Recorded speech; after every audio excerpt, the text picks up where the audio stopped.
معزز دوستو، جس دور میں ہم زندگی بسر کر رہے ہیں، ہمارے حالات ہم سب کے سامنے ہیں۔ میں انفرادی حالات کی بات نہیں کر رہا، میں اجتماعی حالات کی بات کر رہا ہوں۔ بطور قوم مسلمان جن حالات سے گزر رہے ہیں، ہماری آوازیں پست، ہماری حالتیں کوتاہ، ہمارے اسٹیٹس کج، اور ہم پوری دنیا میں پریشان زندگی بسر کر رہے ہیں۔ ایسی پریشان زندگی ہے کہ اگر بولیں تو کوئی سنتا نہیں، آواز دنیا میں ہماری رائیگاں جاتی ہے۔ آبادی کے تناسب سے بھی اللہ کے فضل سے ہم 1.5 ارب سے زائد یا کچھ کم ہیں۔ تعداد کے لحاظ سے اللہ کے فضل سے 57 ہیں، مگر اس کے باوجود ہماری باتیں رائیگاں کیوں ہو جاتی ہیں؟ آخر وہ کون سی وجہ ہے کہ جس وجہ سے دنیا میں ہم پستی کا شکار ہوئے ہیں؟ میرے عزیز دوستو، میں نے آپ حضرات کے سامنے قرآن کریم کی ایک آیت مبارکہ تلاوت کی ہے۔ اللہ سبحانہ و تعالیٰ نے غار حرا میں جناب رسول اللہ صلی اللہ علیہ وسلم کے پاس حضرت جبرائیل علیہ السلام کو بھیجا ہے، نازل کیا ہے۔ آ کے حضرت جبرائیل عرض کرتے ہیں اللہ کے نبی صلی اللہ علیہ وسلم سے، اقرا، اے میرے محبوب پڑھیے۔ میں آپ حضرات کے سامنے ہماری ذلت کے جو اسباب ہیں، جس وجہ سے آج ہم دنیا میں ذلیل اور خوار ہو رہے ہیں، اس کی وجہ کیا ہے، اس میں سے میں صرف 2-3 اسباب بیان کرنا چاہتا ہوں۔ ہم نے بڑی ترقی کے دور دیکھے ہیں، ہم ایسے ہی نہ تھے جس دور میں ہم آج جی رہے ہیں۔ کبھی ہماری سنی بھی جاتی تھی اور ہماری مانی بھی جاتی تھی۔ دنیا نے، ساری دنیا کی نظریں ہمارے اوپر اور ہمارے دیواروں کے سائے میں قومیں بیٹھا کرتی تھی۔ ہم سے فیض لینے والے بڑی دور دور سے آیا کرتے تھے۔ اللہ سبحانہ و تعالیٰ نے فرشتہ نازل کیا ہے، اور فرشتے نے آ کے کہا کہ اللہ فرماتے ہیں اقرا، پڑھیے۔ یہ لفظ یاد کیجئے اور اس سے تھوڑا سا پیچھے جائیے۔ اللہ سبحانہ و تعالیٰ نے حضرت آدم کو تخلیق کیا، پیدا فرمایا علم آدم الاسماء۔ اللہ سبحانہ و تعالیٰ نے آدم کو سکھایا۔ یہاں اللہ سبحانہ و تعالیٰ فرماتے ہیں کہ میں نے آدم کو سکھایا، اور یہاں اللہ سبحانہ و تعالیٰ فرماتے ہیں پڑھیے، اقرا، پڑھیے۔ گویا اشارہ اس بات کی طرف ہے، سیکھنے سکھانے کا دور چلا گیا۔ اب حضرت رسول اللہ صلی اللہ علیہ وسلم کے آنے کے بعد اب پڑھنے، پڑھانے اور کھوج لگانے کا دور ہے۔ جو قوم پڑھے گی، پڑھائے گی، کھوج لگائے گی، تحقیق کرے گی، جستجو کرے گی، پچھلے علموں کو اب گنگالے گی، مشاہدات کرے گی، جو اللہ نے سکھا دیا ہے اب اس سیکھے ہوئے کو پھیلانے کی کوشش کرے گی۔ اقرا، اب پڑھنے کا وقت ہے، اب پڑھیے۔ اور یہ پہلی وحی میرے علم کے مطابق، کم از کم میرے علم کے مطابق، نبی کریم صلی اللہ علیہ وسلم سے پہلے آنے والے جتنے انبیاء کرام تھے، اللہ سبحانہ و تعالیٰ نے کسی کے اوپر بھی پہلی وحی علم کی نہیں کی. کسی کو پہلی وحی مالک کائنات نے علم کی نہیں کی. کسی کو نہیں کہا اقرا پڑھیے. صرف جناب رسول اللہ صلی اللہ علیہ وسلم کو فرمایا اقرا پڑھیے. اور اس پہلی وحی کے اندر اللہ سبحانہ و تعالیٰ نے ایک مرتبہ نہیں 3 سے 4 مرتبہ 5 آیات کریمہ میں اللہ نے 3 سے 4 مرتبہ علم کی فضیلت ہی مالک کائنات نے جتلائی ہے. فرمایا اقرا پڑھیے اللہ کے نام سے جس اللہ نے آپ کو پیدا کیا ہے اور اللہ نے انسان کو سکھا دیا ہے. اب پڑھنا جستجو کرنا یہ آپ کا کام ہے. میرے عزیز دوستو میں صرف اشارے کرتا جا رہا ہوں. اس کے بعد اللہ کے نبی صلی اللہ علیہ وسلم نے جب نبی کریم صلی اللہ علیہ وسلم کی بعثت ہوئی مکہ میں، یہ پہلا سبب میں بیان کرنے لگا ہوں ہمارے آج زوال کا. جس وقت اللہ کے نبی صلی اللہ علیہ وسلم کی بعثت ہوئی، علامہ بلازری رحمہ اللہ نے لکھا ہے فتوح البلدان میں، فرماتے ہیں صرف مکہ میں یا جزیرہ عرب میں پورے میں صرف 17 آدمی پڑھنا لکھنا جانتے تھے. اللہ کے نبی صلی اللہ علیہ وسلم ذرا مکہ کے مشکل حالات سے نکل کے مدینہ میں گئے. جناب رسول اللہ صلی اللہ علیہ وسلم نے وہاں اصحاب صفہ کے لیے مدرسہ قائم کیا.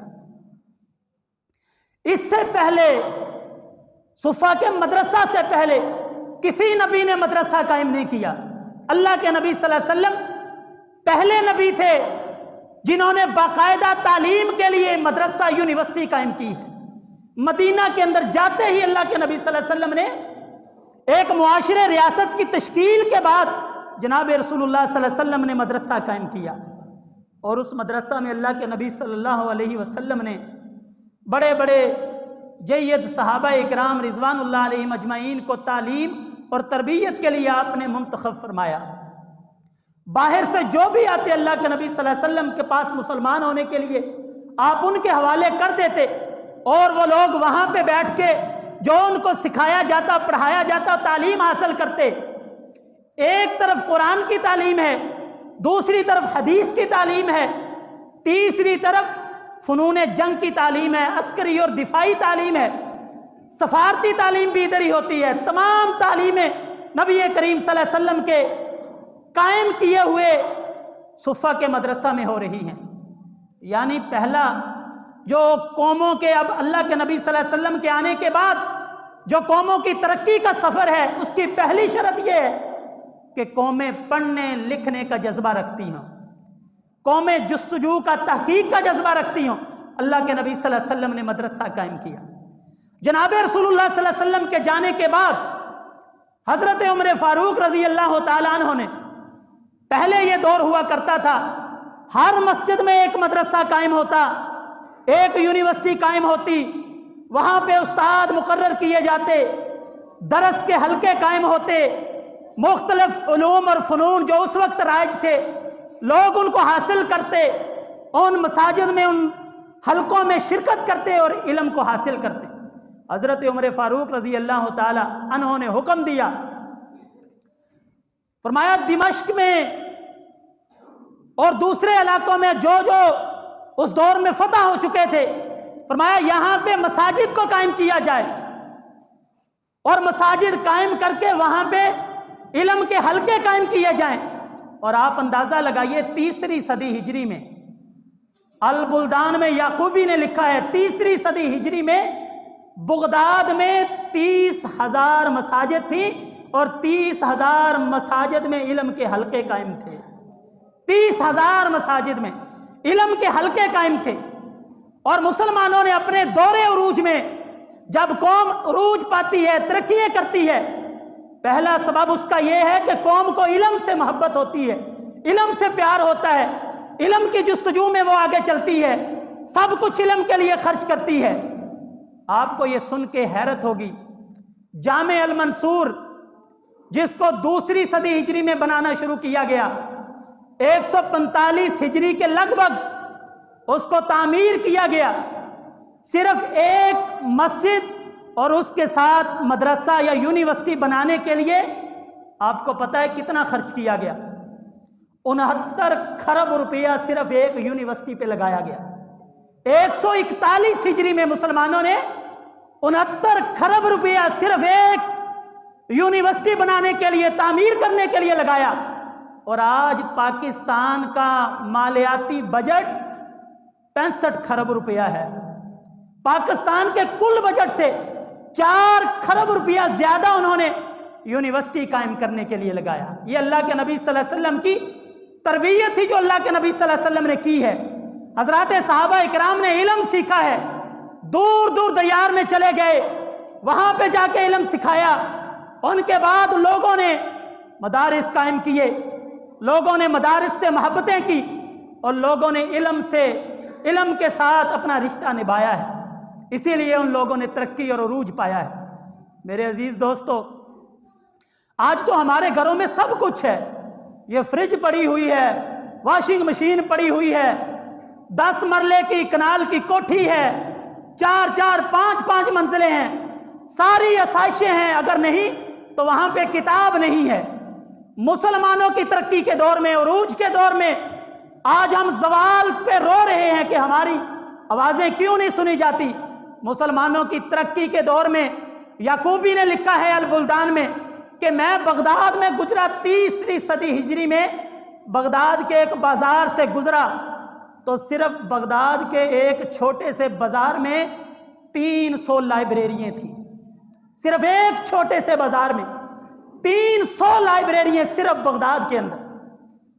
और 3री सदी हिजरी का वाकया है फातिमियों के दौर का कि एक लाइब्रेरी, उसकी किताबों को गिना गया, मुसलमानों की किताबों को 20 लाख किताबें 3री सदी हिजरी में, जब छापने वाले कोई नहीं, लिखने वाले कोई नहीं, पढ़ने वाले नायाब, पढ़ने वाले कम कम, 20 लाख किताबें मुसलमानों की लाइब्रेरी में मौजूद थी।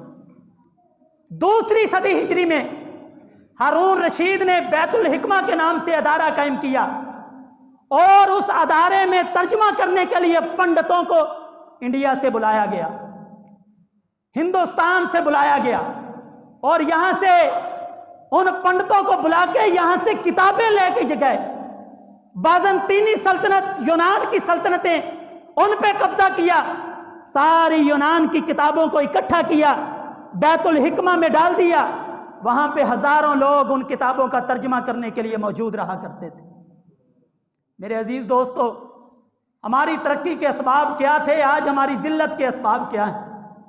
कौन है जिसके पास 1 से 2 किताबें मौजूद हों? हमारी अक्सरियत के पास किताबें नहीं हैं। पढ़ने का रवाज ही हम में से खत्म हो चुका है। कभी हमने यूं तरक्की पाई थी कि हमारे करिया करिया जगह जगह गली गली में अल्लाह के फजल से हमारी यूनिवर्सिटीज मौजूद थी।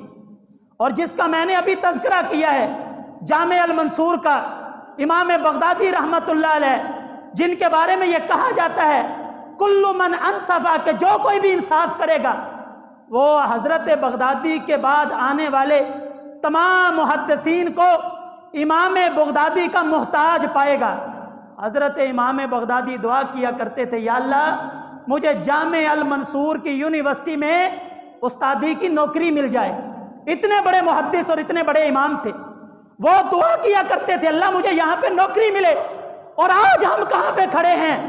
आज पूरे आलम इस्लाम में किताबों से कैसा इल्म के साथ सलूक किया जाता है। अभी कल की अखबार है, लंदन के बरतानिया के अदारे QS ने एक रिपोर्ट जारी की है जिसमें पूरी दुनिया में यूनिवर्सिटीज की रिपोर्ट है कि बड़ी बड़ी यूनिवर्सिटीज कौन सी हैं। आपको सुन के हैरत होगी, हमारी पंजाब यूनिवर्सिटी दुनिया के 801 नंबर पे है। हमारी पहली 200 यूनिवर्सिटीज में सऊदीया की 2 यूनिवर्सिटीज के अलावा यूनिवर्सिटीज नहीं है। हमारी एग्रीकल्चर यूनिवर्सिटी 1000 में नंबर पे भी नहीं है। यह मुसलमानों की इल्मी हालत है, यह मुसलमानों के ज़वाल के हकीकी असबाब हैं। जब पढ़ने वाले मौजूद नहीं, लिखने वाले कहां से आएंगे? जब पढ़ने वाले मौजूद नहीं, किताबें कहां से आएंगी? मेरे अजीज दोस्तों, पहला सबब ये अल्लाह के कुरान में ही अल्लाह सुब्हानहू व तआला ने फरमाया, इक़रा, पढ़िए क्या तालीम देना चाहते हैं अल्लाह हमें? कोई नबी किसी ने कहा हो कि तलबुल इल्मी फरीज़तुन अला कुल्ली मुस्लिम, किसी नबी ने कहा हो इल्म हासिल करना हर मुसलमान पे फर्ज है? किस नबी ने कहा है जो इल्म के रास्ते पे चला जन्नत के रास्ते पे चल दिया? किस नबी ने कहा है जिसने इल्म हासिल करने के लिए निकला अल्लाह सुब्हानहू व तआला के फरिश्ते पाँव के तले पर बिछाते हैं? किस नबी ने कहा है जो इल्म के रास्ते के लिए इल्म की तड़प के लिए निकला, ऐसे आदमी के लिए समुंदर की मछलियां भी दुआएं करती हैं? पहले किसी नबी ने कहा है? नहीं कहा। जनाब रसूलुल्लाह सल्लल्लाहु अलैहि वसल्लम ने फरमाया है। अल्लाह के नबी हमें क्या बताना चाहते हैं कि वो मुसलमानों, आने वाली तरक्कियों के अदवार में ये इल्म तुम्हारे लिए बड़ी हैसियत रखता है, ये तालीम तुम्हारे लिए बड़ी हैसियत रखती है। आज हमारी आवाज़ इसीलिए कमज़ोर तरीन है। दुनिया में कौन है तहकीक पेश करता हो? साइंस में कोई तहकीक पेश करता हो, कोई दूसरे उलूम में कोई तहकीक पेश करता हो?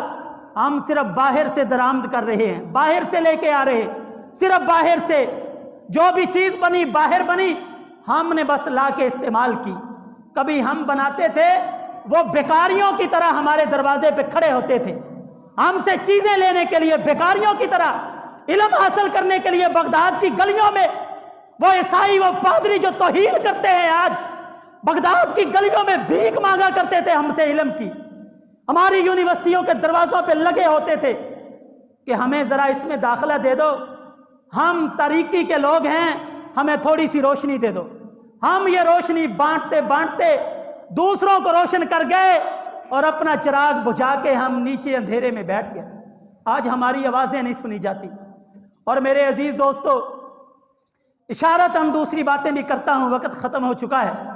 दूसरी बड़ी वजह ज़िल्लत के असबाब में से दूसरी बड़ी वजह इक्तसादियात की कमज़ोरी है। आज जितना भी निज़ाम है, जितनी भी मुआशी सरगर्मियाँ हैं, ये सारी की सारी गैरों के हाथ में हैं। आज सारे का सारा दौलत, सारे के सारे पैसे, सारे के सारे कारोबारी तरीके, सारे कारोबार के आइडियाज़ सब बैरूनी लोगों के हाथ में हैं। मेरे अजीज़ दोस्तों, क्या आपने कभी गौर भी किया है कौन सा नबी था जो नबी तजारतें किया करता था? क्या आपके इल्म में है कोई ऐसा नबी जो तजारतें करने के लिए दूसरे ममालिक का सफ़र करता हो? नबी बनने से पहले तजारतें करता हो, नबी बनने के बाद तजारतें करता हो, जिसने मंडियाँ बसाई हों, जिसने मंडियों के कवायद और ज़वाबित दिए हों, जिसने पूरी मुआशियात का बाब दिया हो, जिसने पूरी इक्तिसादियात की तालीमें दी हों? है कोई नबी? तौरात हमारे इल्म में है, इंजील हमारे इल्म में है, ज़बूर हमारे इल्म में है, मगर अल्लाह की कसम है ना तौरात में है, ना ज़बूर में है, ना इंजील में है। जनाब रसूलुल्लाह सल्लल्लाहु अलैहि वसल्लम ने यह सारा खाका दिया है। आपने तजारतें करके दिखाई, आपने मंडियों के कवानीन बताए, आपने मंडियों के उसूल बताए, आपने तजारत करने के गुर सिखलाए, आप अमलन तजारत करते रहे, जाके लोगों को बाज़ारों में तालीम देते रहे, मदीना में बाज़ार सजाते रहे, बाहर से काफिलों को बुलाते रहे, यमन से यूनान से न जाने कहाँ कहाँ से वो काफिले मदीना के अंदर पड़ाव करते रहे, मदीना की सनतें चलती रही, वो अपनी चीज़ें बेचा करते, मदीना से चीज़ें ले जाया करते। अल्लाह के नबी सल्लल्लाहु अलैहि वसल्लम ने पूरा इक्तिसादियात का बाब कायम कर दिया। मेरे अजीज़ दोस्तों, हम कहाँ खड़े हैं? अगर बेईमान हैं तो हमारे ताजर, चीज़ खोटी बेचते हैं तो हमारे ताजर, नकाली करते हैं तो हमारे ताजर, अगर बाहर की चीज़ों को, आइडियाज़ को कॉपी करते हैं तो हमारे ताजर। मेरे अजीज़ दोस्तों, ये मुसलमानों की ज़िल्लत का दूसरा सबब है। तीसरा सबब मुसलमानों की ज़िल्लत का, अल्लाह के नबी सल्लल्लाहु अलैहि वसल्लम ने जो तीसरी चीज़ पे सबसे ज़्यादा तवज्जो दी है, नबी करीम सल्लल्लाहु अलैहि वसल्लम ने दिफा पे बड़ी तवज्जो दी है। अल्लाह के नबी सल्लल्लाहु अलैहि वसल्लम ने खुद नबी करीम सल्लल्लाहु अलैहि वसल्लम दौड़ लगाया करते थे सहाबा के साथ। खुद अल्लाह के नबी सल्लल्लाहु अलैहि वसल्लम तीर अंदाजी किया करते थे, फरमाते थे तीर अंदाजी करो, मैं तुम्हारे साथ हूँ। मस्जिद नबवी में अल्लाह के नबी सल्लल्लाहु अलैहि वसल्लम की मस्जिद में, पाक मस्जिद में, वहाँ पे फौज की मशकें हुआ करती थी। तीसरा इदारा जो अल्लाह के नबी सल्लल्लाहु अलैहि वसल्लम ने मजबूत किया है, सिर्फ लोगों को भर्ती नहीं किया, जंग का मौका है, दुश्मनों ने बाहर से घिराव कर लिया है, आप पूछने लगे अब इन हालात से कैसे बचा जाए? हज़रत सलमान फ़ारसी रज़ी अल्लाह ताला अन्हु बोले, अर्ज़ करते हैं अल्लाह के नबी सल्लल्लाहु अलैहि वसल्लम, हमारे ईरान और फारस की ये दिफाई स्ट्रेटजी है, दिफाई हिकमत अमली है कि हम खंदक खोद लेते हैं। अल्लाह के नबी सल्लल्लाहु अलैहि वसल्लम ने फ़ौरन फरमाया, चलो भाई, सलमान फारसी ने जो अपने ईरान की स्ट्रेटजी बताई है, इसको फौरी तौर पे इम्प्लीमेंट करो, इसको फौरी तौर पे लागू करो।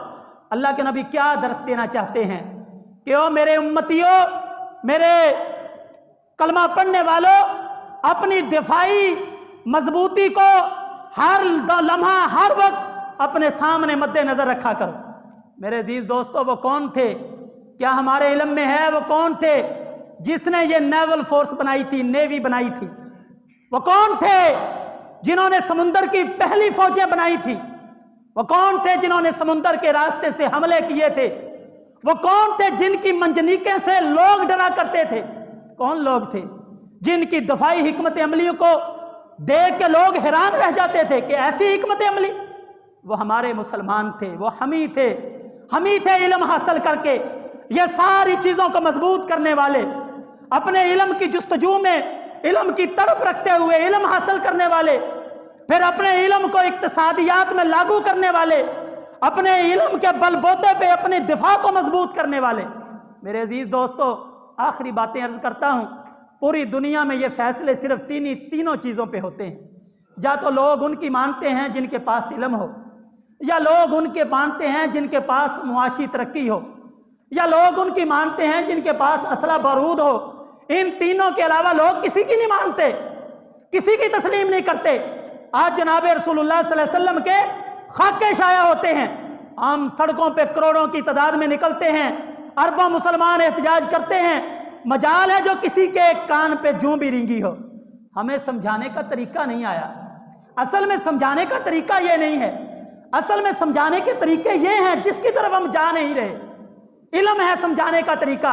इल्म में बढ़ो, सारी दुनिया के रहबर और रहनुमा बन जाओ, सारी दुनिया को अपने पीछे लगाओ, सारी दुनिया तुम्हारे इल्म को देख के दंग रह जाए।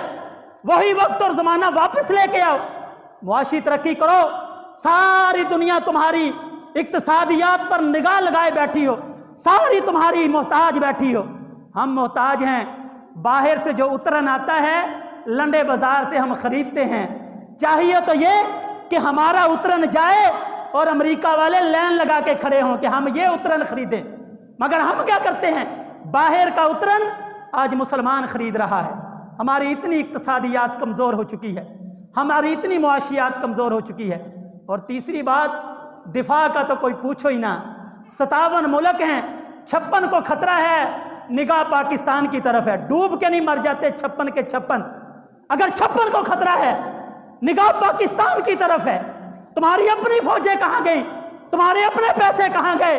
तुम्हारी अपनी हिकमत अमली कहाँ गई? तुमने क्यों नहीं ये तरक्की की? तुमने क्यों नहीं फौजें बनाई? हम अपने जिस्म को सहूलत देने में, गैरों के छोड़े हुए लुक़्मे खाने में मसरूफ़ हैं। मेरे अजीज़ दोस्तों, जब तक ये बातें नहीं छोड़ेंगे हम दुनिया में तरक्की नहीं कर सकते। इसी तरह रोते पीटते रहेंगे, इसी तरह जीते रहेंगे, खून के घूंट पीते रहेंगे, इसी तरह मर जाएंगे। अल्लाह सुब्हानहू व तआला से दुआ है कि मालिक कायनात हमें सही समझ अता कर दे, अल्लाह हमें सही मुसलमान बना दे। सीरत नबवी के जो दूसरे पहलू हैं, मालिक कायनात उनको इख्तियार करने की हमें तौफीक अता फरमाए। वाखिरु दावाना अल्हम्दुलिल्लाहि रब्बिल आलमीन।